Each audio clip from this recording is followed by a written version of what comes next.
예, 안녕하세요. 8월 25일. 예. 지금 시간이 오후 3시입니다. 지금, 이번에는 좀 당해세에 대해서 좀 이야기를 좀 하려고 합니다. 당해세가, 인터넷 치면 다 나오니까. 다 나오고, 설명들도 잘 되어 있고, 크게 그러니까, 우리가 여기 보면은 당해세, 그죠? 당해세에 대해서 설명을 하고 있죠. 당해세에 대해서. 이게 당해세란 당의 재산을 소유하고 있는 것 자체에 담세력을 인정하여 부과되는 국세만을 의미한다. 즉 뭐냐면 해당되는 부동산에 대하여 세금이 부과되는 거죠. 해당되는 부동산에 대하여 세금이 부과되는 거예요.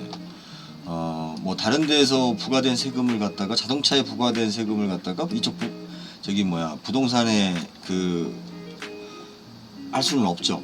그죠? 당해세. 예? 그러니까 자동차에 부과된 세금이 해당되는 부동산에 대해서 우선 배제 받을 수는 없다라는 거예요. 근데 그 부동산 자체에서 생긴 세금, 대표적인 게 재산세죠, 재산세. 그리고 이제 상속세일 수도 있는데, 상속세도 그렇고, 종합부동산세. 예, 여기서 지금 우리가 빌라 사기왕 어쩌고저쩌고 해가지고 문제됐던 게 문을 안 닫았더니 이렇구나. 종합부동산세 때문에 그래요. 종합부동산세 때문에. 종합부동산세가 해당되는 부동산을 포함해서 이 사람이 가지고 있는 여러 부동산에 관련된 세금이, 그죠?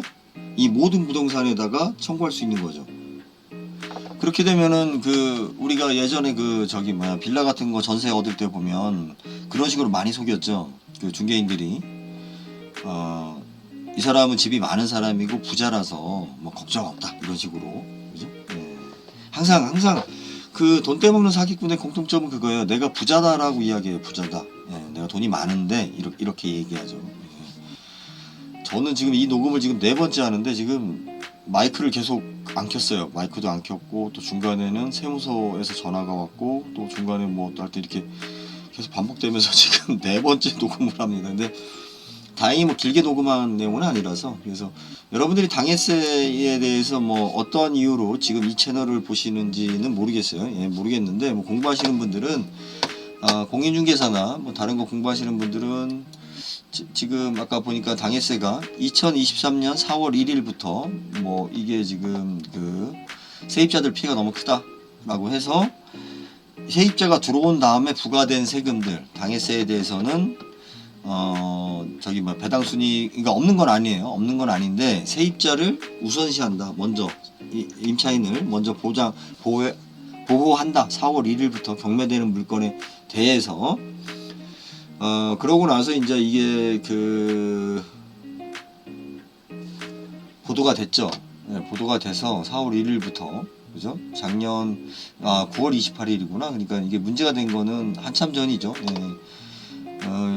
윤 정부 들어서고 나서 이제 문제가 되고 나서 이제 이렇게 제도를 개편한 것까지는 좋았어요. 예, 그죠? 이건 적극적으로. 근데 그게 좀 아무튼 이 처리되는 동안에도 문제가 많이 있었죠. 이제 대표적인 게 뭐냐면 당해세가 종합부동산세가 너무 많아서 세입자가 내가 이걸 경매로 넣을 수가 없는 거예요. 중간에 이제 종합부동산세 부분 때문에 이제 걸려 있어서 왜 그러냐면은 경매에 들어갔을 때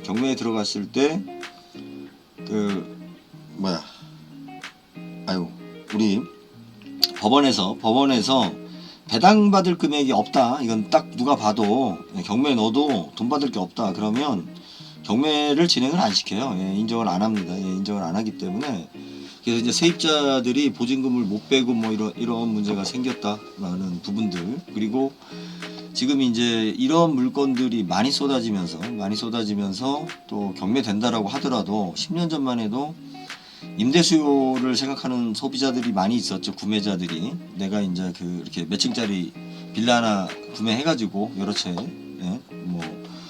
구매해가지고 내가 임대 수입을 해야겠다 이렇게 하셨던 분들 많은데 그때 했던 분들 지금 많이들 후회하실 거예요. 그때 참 많이 말렸어요. 제가 많이 말렸는데도 다 각자 자기들 판단이 있는 거니까 예, 세상에 공짜 없습니다. 예, 세상에 공짜 없고 저도 지금 세금 문제 때문에 고액 세금 체납자입니다. 열심히 벌어서 내야 돼요. 세금부터 참.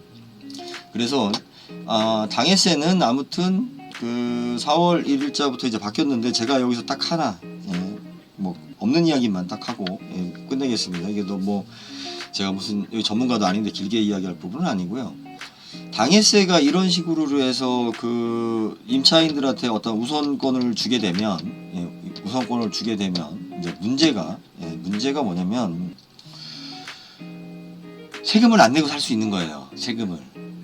그죠? 내가 팔 의향이 없는 집이면 세금을 안 내고 살 수 있는 방법이 뭐냐면 그 돌아가실 분한테 집을 사는 게 아니라 전세 계약을 해요. 그죠? 전세 계약을 해요. 전세 계약을 하고 그 다음부터 이분이 돌아가신 다음에 그리고 어차피 재산세는 세입자한테 부과되는 게 아니니까 임차인이 갖는 절대적인 권력이 있으니 그죠? 평생 그 살면 돼요. 평생 살면 돼요. 평생. 세금 안 내고. 그 뭐 세금 얼마나 된다고 안 내고 사느냐. 그런데 이걸 잘 생각해 보세요. 내가 살아야 되는데 뭐 상속세를 받아야 되는 문제가 있고 뭐 이런 여러 가지 문제가 있다라고 하면은 뭐 이 써먹을 수 있는 수법이기도 하죠. 또 30년이 지나면 해당되는 지역이 바뀔 수도 있고 제가 그 목포에 있었던 그 양반도 지금 한 40년 된 것 같아요. 40년. 그냥 뭐 살고 있는 것 같아요. 뭐 더는 모르겠어요. 더는 모르겠습니다. 그래서 그렇다. 그래서 이게 이제 문제가 뭐냐면 다 좋아요. 이렇게 이제 적극적으로 이것도 좀 늦은 감이 있는데 그죠? 이제 임차인을 보호하기 위해서 하는 게 필요한데 사실은 그런 문제가 안 생기게 했어야죠. 그런 문제가 안 생기게 했어야 되는데 이게 문제의 근원이 어디냐면 예전에 LH가 하던 매입형 임대주택에서 문제가 생긴 거예요. 이게 매입형 임대주택에서 아마 이 사실을 이야기하는 분이 거의 없을 거예요. 그 빌라나 원룸을 갖다가 LH가 그 임대주택을 공급한답시고 샀어요. 업자들한테 샀습니다. 구매를 했는데 구매를 할 때 LH에다가 구매하는 집을 잘 짓겠어요. 업자들이 어차피 담당자하고 쌤쌤이 해가지고 그 담당자들이 알아서 이제 사주기만 하면 되니까 업자들이 아주 망고땡이었죠. 근데 이렇게 해서 이제 집을 계속 졌는데 그죠? 담당자만 믿고 로비를 그만큼 했을 테니까 믿고 계속 줬는데 이제 무슨 사단이 생겼냐면 10년 전 이야기예요. 그때에 갑자기 LH에서 이제 뭐 그 크레임 집에 대한 크레임도 많이 생기고 임대주택에 대한 아무래도 부실이니까 돈은 뭐 다들 딴 놈이 챙겨 먹었으니까 생기고 그 저기 뭐야 예산이 일단 부족했어요. 예산이 부족하고 이제 건물에 대한 문제도 많이 생기고 세입자 구하는 것도 이제 자기네들이 골치 아프고 이러니까 매입을 빌라나 연립들 매입을 그러니까 빌라죠. 안 했어요. LH가 안 했어요. 갑자기 안 했어요. 그러니까 그쪽에 하던 업자들이 이걸 져놓고 지려고 계획하고 완전히 앉아서 해먹던 장사였잖아요. 그러니까 이 사람들이 어떻게 했어요? 이제 자기가 세를 놔야 되는 거예요. 자기가 LH가 해줄 땐 좋았거든요. 자기는 져서 그냥 LH에다 팔으면 LH가 세입자를 구해다가 넣었으니까. 그러니까 이제 안 팔리니까 잔머리를 굴린 거죠. 잔머리를. 저한테도 왔었던 사람이 있고 참 어이가 없었긴 했는데 잔머리를 굴린 거죠. 잔머리를 굴려서 이제 했던 방법이 이제 이런 거죠. 어차피 새 집이기 때문에 집값이 그죠? 뭐 정찰가라는 게 없는 거니까 가격을 높이 잡고 은행하고 샤바샤바해서 대출을 이빠이 빼 그렇게 놓고 이제 세를 받아가지고 보증금을 받아가지고 이제 이런 문제가 생기게 한 거죠. 이런 문제가 생기게. 근데 이제 자기가 가만히 보니까 감당이 안 될 것 같으니까 이제 바지를 세우기 시작한 거지. 바지를 명의 빌려주고 돈 100만 원씩 주고 그러니까 명의만 빌려줄 친구가 필요했던 거죠. 집을 사서 왜 자기는 이제 어느 정도 문제를 얘기를 하고 있으니 그러니까 뭐 그 사는 친구는 갑자기 집값이 올라서 빌라값이 2배 뛰면 얼마나 좋겠어요. 갑자기 재벌되는 거지. 그리고 뭐 당장 돈 주니까 뭐 인생 뭐 있어 하고 그렇게 하다가 이제 이런 사단이 생겼죠. 예, 이런 사단이 생긴 동네가 어디예요? 제일 많은 데가 부천, 인천이죠. 부천, 인천. 부천, 인천이 또 경매에도 또 제일 많이 한다고 하고 경매 임장 뭐 다닌다고 제일 많이 다니고 학원이고 다 그쪽 몰려 있는데 그렇죠. 수준이 없는 사람들끼리 없는 사람들 빼먹는 동네. 그죠? 예, 뭐 진짜 그래요. 예, 시기심 많고.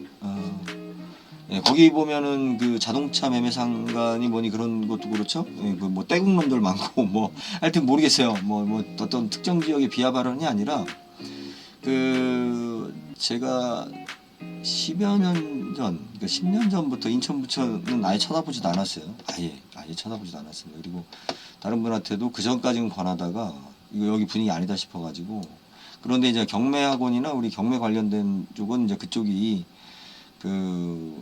이게 경매 시장이 뭐가냐면 쓰레기를 갖다가 좋은 거라고 말하기가 좋아요. 그죠? 쓰레기를. 왜냐면 경매에서 가격이 많이 떨어지는 거는 그만큼 시장에서 인정 못 받는 물건인데, 예, 이걸 가지고, 그죠? 예, 이걸 가지고 이제 그 경매 우리 초짜들 상대로 이제 그 학원에서 많이 장사들을 했죠. 예, 장사들을 했는데. 아무튼 이게 지금 세금 문제는 좀 신중히 다뤄야 된다. 예, 문재인 정부에서 그 가장 잘못한 게 부동산 관련된 세금이에요. 그게 뭐가 잘못됐냐? 잘못됐죠. 세금에 대한 그 정당성은 뭐 갖다 붙이기 나름이고, 그죠? 예, 그 정당성 갖다 붙이기 나름이고, 이제 중요한 건 뭐냐면 그 국민들이 예측할 수가 있어야죠. 예? 부동산 같이 사고 팔고 쉽지 않은 물건을 갖다가 예? 사고 팔고 쉽지 않은 물건을 갖다가 그냥 세금을 누가 투기꾼이 있다라는 이유로 세금을 막 그렇게 함부로 부과하고 취소하고 막 이러면 부동산 시장을 왜곡시키는 거죠.